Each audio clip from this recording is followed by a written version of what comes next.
आप कुछ पूछना चाहोगे? जब हमारे साथ मन और बुद्धि और यानी शरीर और बाहर से भी जब डिस्टरबेंस जो आता है ना, तो ये उसमें बाधा हो जाती है, तो उसके लिए हम लोग क्या करें?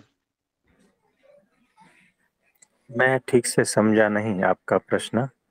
प्रश्न यह है कि जब हमें माइंड डिस्टर्ब हो जाता है या कुछ अंदर से या बाहर से और शारीरिक तकलीफ हो जाती है, तो इन हाँ, सब हाँ। वजह से हम लोग उसी में हम लोग व्यस्त हो जाते हैं, तो उससे हम कैसे बाहर निकले और सत्य को देखें?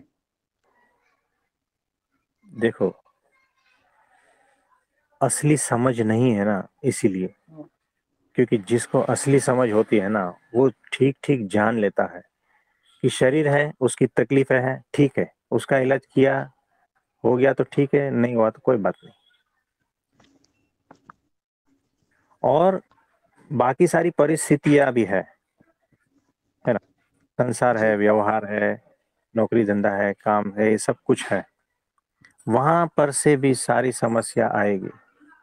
लेकिन अगर असली समझ है, तो आप देख पाओगे कि ये सारी समस्या है ना, कुछ भी नहीं है। यहाँ पर ज़्यादा फ़ोकस करने जैसा कुछ भी नहीं है।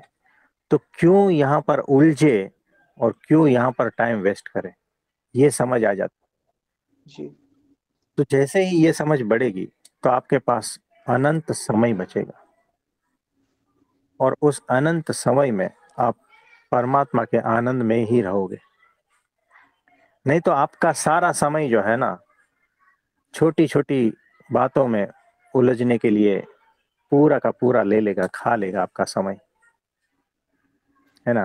बेटे ने ये जी, कहा, बेटी ने ये कहा, उसकी कॉलेज में ये हुआ, उसकी स्कूल में ये हुआ, वहाँ से लेकर, है ना? पड़ोसी ने जी, ये कहा और मार्केट में आज तो ये हुआ, ये सारा क्या है? जी, इसका कोई वैल्यू नहीं है। जी, तो परेशानियाँ तो हर तरफ से आएगी, उलझना नहीं है। अगर समस्या है और समाधान कर पाते हो, तो कर दो, नहीं तो उसको वैसे छोड़ दो। आज जो समस्या है, वो कल नहीं रहेगी जी, और कल जो समस्या थी, वो आज नहीं है। समस्या आपके मन के हिसाब से बदलती है। मैं जिसको समस्या कह रहा हूँ, आपके लिए वो समस्या नहीं है। जी, आपके लिए जो दुःख है, वो मेरे लिए नहीं है। यानी आपका जो माइंड है, उसको दुःख की तरह ले रहा है। मेरा माइंड जो है, उसको दुःख की तरह नहीं ले रहा है। ये सारा कुछ रिलेटिव है यहाँ पर। आप जिसको दुःख, पीड़ा, समस्या समझ रहे हो ना, हकीकत में वो है नहीं। हुँ, आपके मन ने बना ली है। आपके विचारों ने, आपकी मान्यताओं ने उसको समस्या और दुःख की तरह लिया है। मैंने ऐसे भी देखे हैं जिसको लोग समस्या कहते हैं, यानी जिसको खाने के वांदे हैं, जिसको पैसे का प्रॉब्लम है, जी, जिसको शरीर में बहुत सारी तकलीफें हैं, जिसको घर में भी सारा कुछ प्रॉब्लम है, पत्नी से, बच्चों से, हर तरह से परेशान है। हर तरह से परेशान है, ये दूसरे को दिखता है, हुँ, क्योंकि दूसरे लोग इसको समस्या कहते हैं। लेकिन जब हम उनको पूछते हैं, तो वो बताते हैं इसमें से मुझे कुछ भी समस्या लगी ही नहीं रही है और मैं तो परमात्मा के परम आनंद में बह रहा हूँ। तो ये कौन सा विचार है, कौन सा माइंडसेट है, आपको समझ में आ रहा है? जी, तो अब आप अंतर्दृष्टि करना। जी, मैंने जो ये एग्जाम्पल दिया ना, मैं ऐसे लोगों को मिला हूँ, इसीलिए कह रहा हूँ। जी, तो आपकी समस्या जो है ना, कुछ भी नहीं है। जी, मैंने ऐसी समस्याएं देखी है। जी, तो सिर्फ विचारों को बदलना है। ये जो आपको समस्या लग रही है ना, वो आपकी मान्यताओं और आपके विचारों के कारण लग रही है। आपकी बुद्धि उसको प्रोसेस करके समस्या का रूप दे रही है, समस्या का लेबल दे रही है। आप समझे? जी बाकी समस्या जैसा यहाँ कुछ भी नहीं है।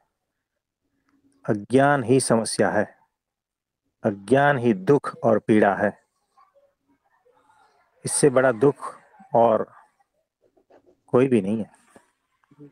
बेहोशी ही असली समस्या है। होश में आ जाओ राजेश भाई, होश में आ जी जाओ। और असली होश मैंने जो कहा जी किस तरह से डेवलप होता है, असली समझ जी वर्तमान में है। वर्तमान में जीना ही असली समझ है। समयातीत हो जाओ तो असली समझ को किस तरह से डेवलप करे ना, ये पूरा जो है, अगर नहीं समझ में आता फिर से सुनो, नहीं जी समझ में आता फिर से सुनो। आप समझे? इसीलिए हम जी बार बार कहते हैं, 2 5 10 सेंटेंस के बाद आप समझे, आप हम्म, समझे, क्योंकि हमें जी पता है हम जहां से बोल रहे हैं ना वहां से हाँ ये उतरेगा। हम्म, इसीलिए हम आपको जागृत करते हैं बार बार कि आप हम्म, समझे, क्योंकि हमें पता है जिस तरह से वहां से आ रहा है ना आप नहीं समझ पाओगे। अगर समझ गए होते ना तो आप यहाँ होते ही नहीं, जी आप पूरा बदल गए होते। तो इसीलिए हमें आपको बार बार कहना पड़ रहा जी है, समझे, जी है ना।